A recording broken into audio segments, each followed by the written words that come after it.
Assalamualaikum warahmatullahi wabarakatuh.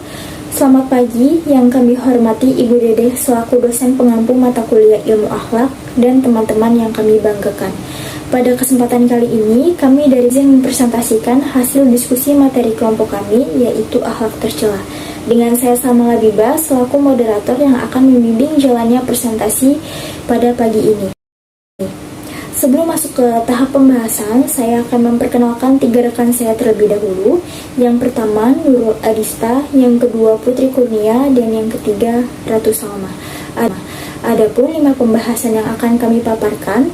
Pertama, definisi akhlak tercela, yang kedua maksiat lahir, yang ketiga maksiat batin, yang keempat dampak maksiat, dan yang terakhir kesimpulan. Tanpa menunggu waktu lebih lama lagi, langsung saja kita masuk pada pembahasan yang pertama, yaitu definisi akhlak tercela, yang akan dipaparkan oleh rekan saya, Nurul Adista. Kepadanya dipersilahkan. Baik, di sini saya akan memaparkan materi mengenai akhlak tercela. Apa sih akhlak tercela itu? Nah, akhlak tercela itu adalah sifat yang sangat merugikan diri sendiri maupun orang lain. Dalam ajaran Islam, perbuatan tersebut sangat bertentangan. Akhlak tercela ini ada 5, yaitu ananiyah, godab, hasad, gibah, dan namimah. Yang pertama, ananiyah, yaitu karakter alami yang ada pada diri setiap insan apabila ia diperlakukan sesuai dengan batas koridor yang ada. Namun apabila melampaui kadarnya sehingga menjelma menjadi sebuah sikap jumawa, sombong, meremehkan orang lain, menganggap orang lain itu kecil, menyepelekan pendapat orang lain, serta senantiasa berusaha untuk menguasai orang lain, maka ini adalah bahaya laten serta penyakit yang membinasakan. Kemudian yang kedua yaitu godab. Nah, secara harfiah berarti marah atau pemarah. Nah, atau juga disebut dengan temperamental. Godab ini dalam arti pemarah merupakan salah satu sifat negatif. Bila ditinjau dari definisi marah merupakan suatu reaksi terhadap hambatan yang menjadi sebab gagalnya suatu usaha atau suatu perbuatan dalam mencapai suatu tujuan tertentu. Dalam bahasa Indonesia, amarah ini sama dengan kata marah, yakni suatu keadaan atau sifat dari seseorang pada saat ia merasakan tidak senang atau tidak merasa nyaman dan karena sedang menghadapi suatu hambatan atau diperlakukan tidak sepantasnya, dapat juga bermakna gusar atau berang. Kemudian yang ketiga, hasad. Nah, dalam kamus Al-Ain disebutkan lafaz hasad ini adalah masdar dari fi'il hasada yahsudu hasadan.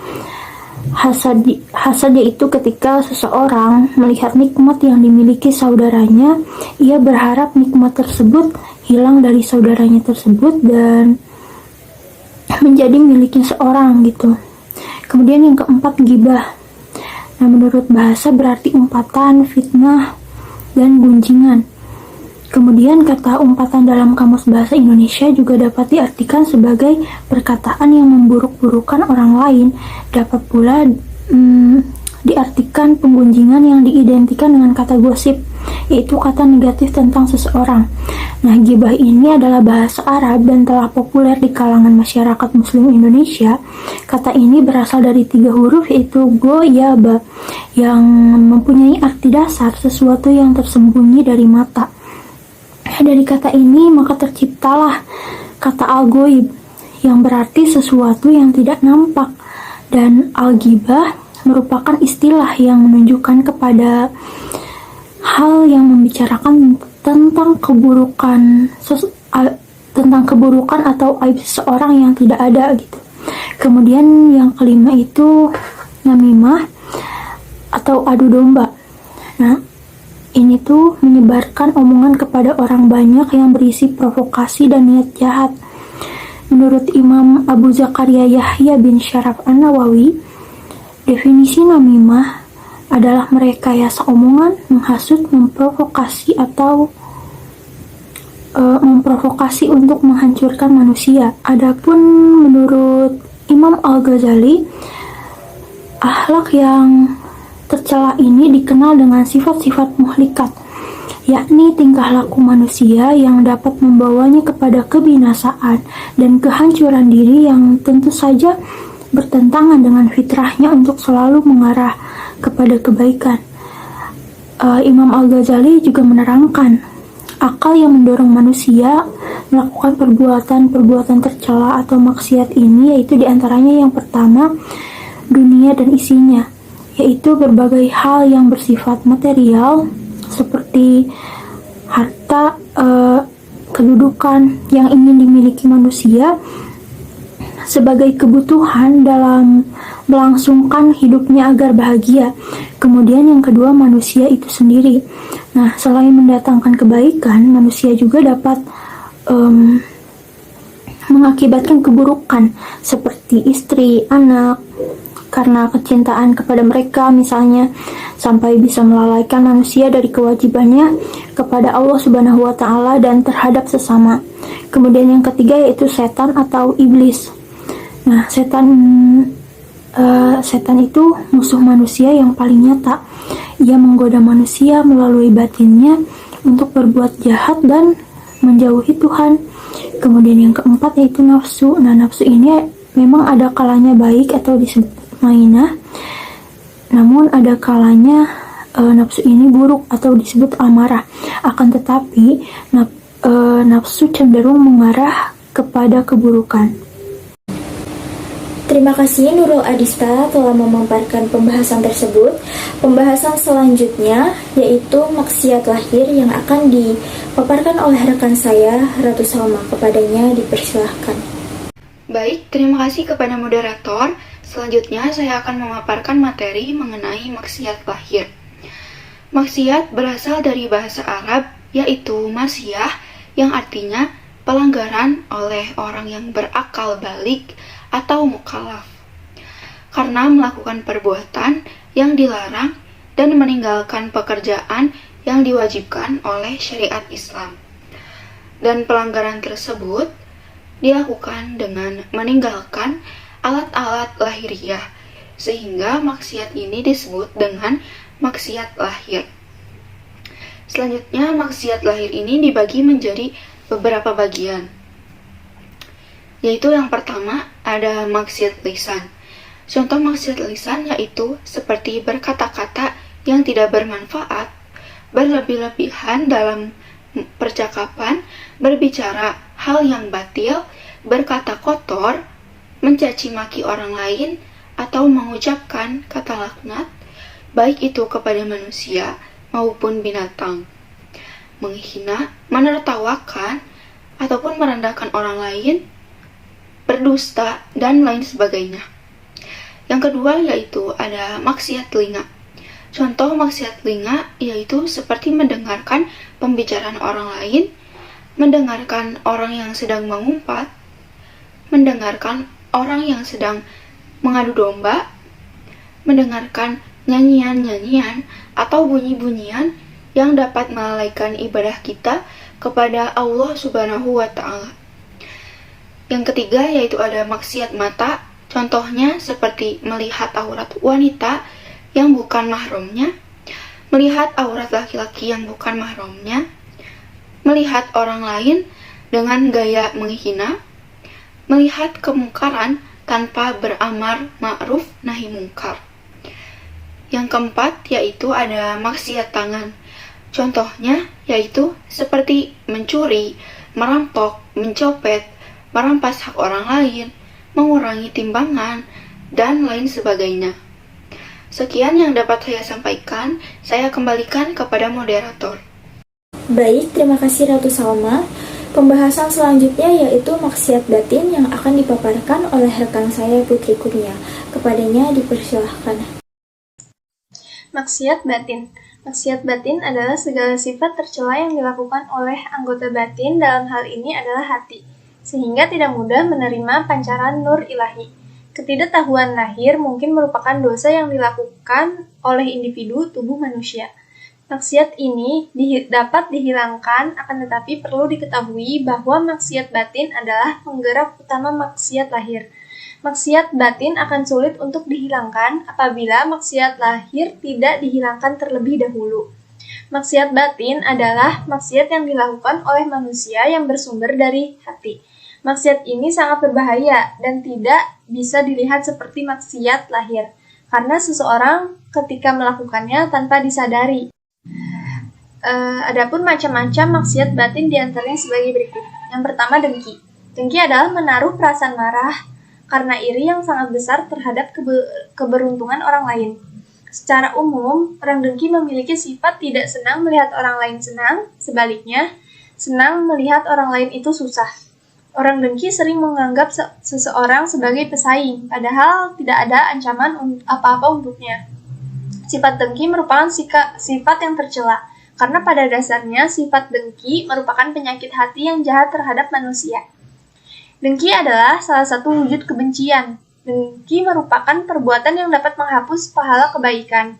Islam tidak memperbolehkan manusia untuk merasa dengki terhadap kemewahan dan kenikmatan dunia yang dimiliki oleh orang lain.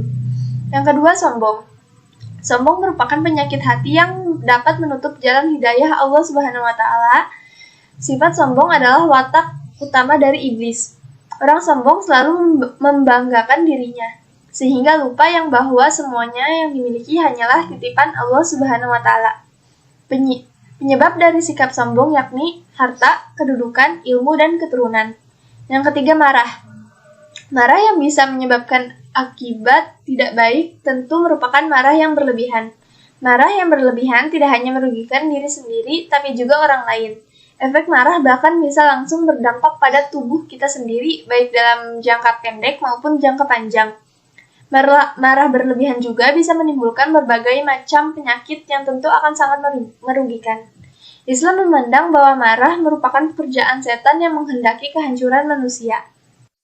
Yang keempat, kikir. Kekikiran adalah ketamakan dari kepelitan yang akhirnya berujung pada ketidakmauan memberi. Kalaupun memberi, pasti hanya sedikit, sehingga tidak menutup kemungkinan terjadi persaingan, permusuhan, dan perdebatan. Kikir merupakan sikap menahan harta dan tidak mau mendermakannya kepada orang lain. Orang yang kikir selalu menginginkan sesuatu yang bukan miliknya. Kalaupun barang yang bukan miliknya itu berhasil didapatkan, ia akan kikir dan pelit mengeluarkannya. Yang terakhir, riya. Riya adalah melakukan kebaikan bukan karena niat ibadah kepada Allah, melainkan demi manusia, dengan cara memperlihatkan amal kebaikannya kepada orang lain, supaya mendapat pujian atau penghargaan, dengan harapan agar orang lain memberikan penghormatan kepadanya. Imam Ghazali mengatakan bahwa siapa yang tidak membuang sifat riya ini, niscaya akan ditimpa kecelakaan serta tergolong dalam golongan kufur. Jika penyakit ini dibiarkan terus bersarang dalam hati seseorang, lama-kelamaan ia bisa membinasakan orang yang mengamalkannya. Kemurnian akidah, keluhuran akhlak, dan kesempurnaan amal umat Islam akan tercemar dan rusak jika tidak dilandasi keimanan dan keikhlasan hati, serta mengharapkan keridhaan Allah. Justru dalam Islam, setiap amal kebaikan yang disertai dengan riya adalah tergolong dalam perbuatan syirik kecil, yang bisa merusak amal kebaikan, melunturkan kemurnian akhlak, dan mendapatkan kerugian hidup di dunia dan di akhirat. Cukup sekian yang dapat saya sampaikan. Terima kasih Putri Kurnia. Untuk pembahasan selanjutnya yaitu dampak maksiat yang akan dipaparkan kembali oleh rekan saya, Ratu Salma. Kepadanya dipersilahkan. Terima kasih kepada moderator. Selanjutnya, materi mengenai dampak-dampak maksiat. Maksiat dapat menimbulkan dampak buruk dan tentunya berbahaya bagi pelaku. Di antaranya yakni yang pertama, maksiat dapat memperpendek umur. Di antara dampak maksiat adalah umur menjadi pendek dan keberkahan pun menghilang. Sebagian berpendapat bahwa yang dimaksud dengan berkurangnya umur pelaku maksiat adalah hilangnya keberkahan umurnya. Ini benar karena hal itu termasuk ke dalam dampak dari maksiat. Yang kedua ada berulangnya maksiat. Di antara dampak maksiat adalah terulangnya maksiat, sehingga pelakunya sulit untuk meninggalkannya. Para ulama salaf mengatakan, di antara akibat dosa adalah munculnya dosa lain, dan di antara balasan kebaikan adalah lahirnya kebaikan lain. Apabila seorang hamba melakukan satu kebaikan, maka kerjakanlah kebaikan lainnya. Dan jika kebaikan kedua digapainya, maka kebaikan ketiga mengucapkan perkataan yang sama, dan demikian seterusnya, sehingga keuntungan dapat berlipat ganda dan kebaikannya akan terus bertambah. Yang ketiga yaitu maksiat dapat melemahkan hasrat kebaikan. Di sini yang dikhawatirkan adalah lemahnya dorongan dari kalbu kita. Keinginan untuk bermaksiat semakin menguat, sementara keinginan untuk bertaubat sedikit demi sedikit melemah sampai akhirnya tidak ada lagi hasrat untuk bertaubat kepada Allah Subhanahu wa Ta'ala. Yang keempat yaitu maksiat dapat merusak akal. Dampak lainnya adalah kerusakan akal. Akal ini adalah cahaya, sementara maksiat itu dapat memadamkan cahaya. Apabila cahaya akal telah padam, ia menjadi lemah. Seorang ulama salaf berkata, jika seseorang bermaksiat kepada Allah Subhanahu wa Ta'ala, maksiat pasti menutup akalnya. Andaikan akalnya hadir, tentu akal akan menghalanginya dari berbuat maksiat. Demikian yang dapat saya sampaikan, saya kembalikan kepada moderator. Terima kasih Ratu Salma. Sebagai penutup presentasi kali ini, saya akan membacakan kesimpulan. Maksiat merupakan suatu perbuatan tercela yang bisa menjauhkan diri seorang hamba kepada Allah Subhanahu wa Ta'ala, serta sangat bertentangan dengan ajaran kepercayaan Islam. Allah dan Rasul-Nya sangat membenci para pelaku maksiat. Sebagai akibatnya, banyak sekali kerugian-kerugian yang diterima seseorang yang terjerumus ke dalam lembah kemaksiatan. Maksiat pada Islam digolongkan menjadi dua, yaitu maksiat lahir dan maksiat batin. Maksiat lahir adalah perbuatan tidak terpuji yang dilakukan sang anggota badan manusia. Anggota badan itu diantaranya mata, telinga, mulut, tangan, kaki, perut, dan kemaluan. Sedangkan maksiat batin merupakan suatu perbuatan tercela yang berasal dari muasalnya, bersumber dari hati manusia. Maksiat batin inilah yang paling berbahaya bagi manusia. Sebab jika hati seorang sudah keruh dan kotor, maka bisa menghilangkan kendali logika insan. Maka dari itu, kita harus mengerti bahwasannya maksiat perbuatan yang paling dibenci oleh Allah Subhanahu wa Ta'ala dan Rasul-Nya. Baik, sekian presentasi pada pagi hari ini. Mohon maaf apabila ada salah kata dan kekurangan dalam pemaparan materi. Saya akhiri, wassalamualaikum warahmatullahi wabarakatuh.